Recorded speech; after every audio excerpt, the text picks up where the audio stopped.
Hello everyone. Yesterday we discussed about Gauss laws application. आपण काल काय डिस्कस केला होता? ॲप्लिकेशन डिस्कस केले होते. गॉस लॉचे ॲप्लिकेशन डिस्कस केला होता. आपण काय आपण त्या केसमध्ये आपण काय डिस्कस केला होता बघा, electric field due to charge sphere है ना. आपण हे ॲप्लिकेशन्स आपण डिस्कस केला होता. तर त्याच्यामध्ये आपण काय कन्सिडर केलेला होता की एक स्पेअर होता. त्या स्पेअरमध्ये आपण तो स्पेरिकल पण एक कन्सिडर केला स्पेरिकल, आणि त्या स्पेरिकलमध्ये आपण जे युनिफॉर्म चार्ज डिस्ट्रीब्यूट करत होतो, तो चार्ज कसा डिस्ट्रीब्यूट करत होतो, युनिफॉर्म चार्ज आपण त्या स्पेअरमध्ये डिस्ट्रीब्यूट करत होतो आणि त्याची चार्ज डेन्सिटी आपण रो कन्सिडर केलेली होती है ना. आणि त्या स्पेअरच्या इनसाइड आपण काय कन्सिडर केला होता, प्लस क्यू चार्ज कन्सिडर केलेला होता. आणि त्या प्लस क्यू चार्जपासून एक पर्टिक्युलर डिस्टन्स पॉईंट आपण कन्सिडर केला होता पी. तर क्यू टू पीचा डिस्टन्स काय होता, आर होता. आणि इलेक्ट्रिक फील्ड आपल्याला काय करायचं होतं, डिटरमाइन करायचं होतं है ना. इलेक्ट्रिक फील्ड आपल्याला आपण काय केलं होतं, इलेक्ट्रिक फील्ड आपण फाइंड आउट केला होता. तर today we learn about Gaussian field blocks. आज आपण काय डिस्कस करणार आहोत, गॉसियन फील्ड ब्लॉक्स डिस्कस करणार आहोत. Let's see on screen. Gaussian field box. To find the electric field due to infinite plane which carriers uniform surface charge density sigma. Okay, आपण काय discuss करतोय, गॉसियन फील्ड बॉक्स डिस्कस करतोय. तर आपण काय consider करतोय, एक प्लेन ऑफ पेपर कन्सिडर करतोय है ना. तर बघा फिगर, लेट सी डायग्राम. आपण एक कन्सिडर केलेला आहे प्लेन ऑफ पेपर. आणि त्या प्लेन ऑफ पेपरमध्ये आपण काय करतोय, इन्फानाइट चार्ज डिस्ट्रीब्यूट करतोय है ना. म्हणजे जे त्या सरफेसला जे चार्ज आपण डिस्ट्रीब्यूट करतोय, तर त्या सरफेसचा चार्ज डेन्सिटी काय आहे, सिग्मा. आपण कशा नोट करतोय, sigma. Construct a Gaussian field box extending equal distance above the and below the plane as shown in figure. Okay, आपण काय करणार आहे, जे फील्ड बॉक्स आपण बनवणार आहोत, कन्स्ट्रक्ट करणार आहोत, तर ते आपण extending equal distance above the below plane है ना, प्लेन ऑफ दी पेपर. आपण प्लेन ऑफ दी पेपरचे एक्झॅक्ट एक्सटेंडिंग इक्वलच्या डिस्टन्सवरती आपण काय कन्स्ट्रक्ट करणार आहोत, गॉसियन फील्ड बॉक्स है ना.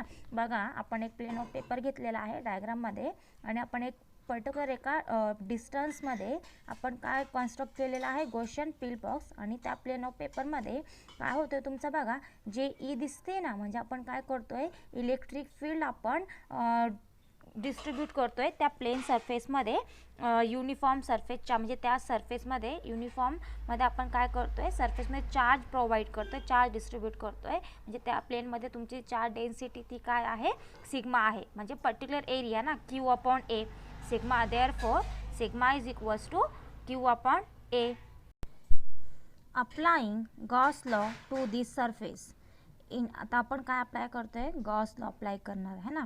बघा, applying Gauss law to this surface आपण कन्सिडर केला होता ना. गॉस लॉमध्ये काय कन्सिडर केला होता, ही क्लोज सरफेस होती, आणि त्या क्लोज सरफेसमध्ये आपण प्लस क्यूचा चार्ज है ना, म्हणजे चार्ज डिस्ट्रीब्यूट आपण करत होतो.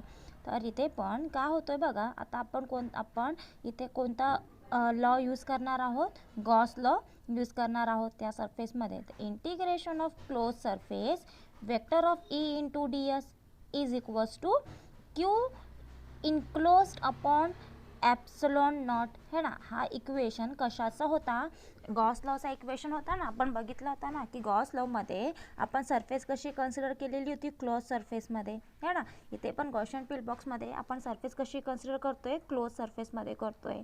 तर मग इक्वेशन काय मिळेल तुमचं बघा, is equals to sigma A upon epsilon naught है ना. म्हणजे काय मिळतंय, जे तुम्हाला आपण काय करत होतो की या गॉसियन फील्ड बॉक्समध्ये आपण काय म्हणतोय की गॉसियन फील्ड बॉक्समध्ये सिग्मा इंटू ए काय आहे, तुमची सरफेस एरिया आहे. आणि ॲप्सिलॉन नॉट काय आहे, तुमची ॲप्सिलॉन नॉट म्हणजे त्या सरफेसची परमिटिव्हिटी कशी आहे, free स्पेसची.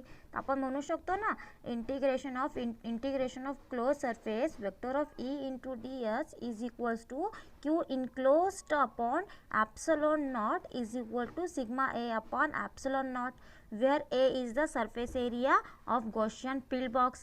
The total area is 2A due to the top and bottom surface of the field box है ना. बघा आपण ज्या डायग्राममध्ये दोन कन्सिडर करत होतो, एक सरफेस बॉटमची होती आणि एक सरफेस तुमची टॉपची होती, है ना. म्हणजे त्या टोटल एरिया जर आपण फाइंड आउट केला तर मग टोटल एरिया कशी मिळेल, 2A मिळेल, म्हणजे फर्स्ट टॉप आणि सेकंड बॉटम त्या गॉसियन पिल बॉक्समध्ये. तर आपण काय म्हणू शकतो, integration of close surface in vector of E into vector of d S is equals to, मग आपण जे काय म्हटलं होतं sigma A upon epsilon naught. मग सिग्मा ए काय आहे तुमचा 2A आहे आणि त्याची काय आहे आपण ॲप्सिलॉन नॉट म्हणजे इलेक्ट्रिक फील्ड आपण प्रोड्यूस करतोय ना, तर आपण काय म्हणतोय is equals to 2A mod of vector of E. Now the sides of the pillbox do not contribute anything to the intensity, है ना. त्या आपण त्याची आपण काय करतोय की त्या म्हणजे बघा गॉसियन पिल बॉक्समध्ये आपण बघा कुठलीही प्रकारची जी इंटेन्सिटी होती ती इंटेन्सिटी कुठलीही प्रकारची कॉन्ट्रीब्यूट होती का त्याच्यामध्ये, नाही, है ना. तर काय म्हणतो आपण, therefore 2A vector of mod of E sigma A upon epsilon naught, where sigma is surface charge density. Sigma काय आहे, सरफेसची चार्ज डेन्सिटी. आपण कशाने डिनोट करतोय, सिग्माने डिनोट करतोय. Vector of E is equals to sigma upon 2 epsilon naught, है ना. तर आपण काय म्हणतोय की सिग्मा काय आहे, सरफेसची चार्ज डेन्सिटी आहे. तर vector of E is equals to काय म्हणतोय आपण, sigma upon 2 epsilon naught into N vector. N vector काय आहे, युनिट वेक्टर आहे, कशाची, नॉर्मल सरफेसची. तर आपण म्हणू शकतो ना where n vector is unit vector normal to the surface.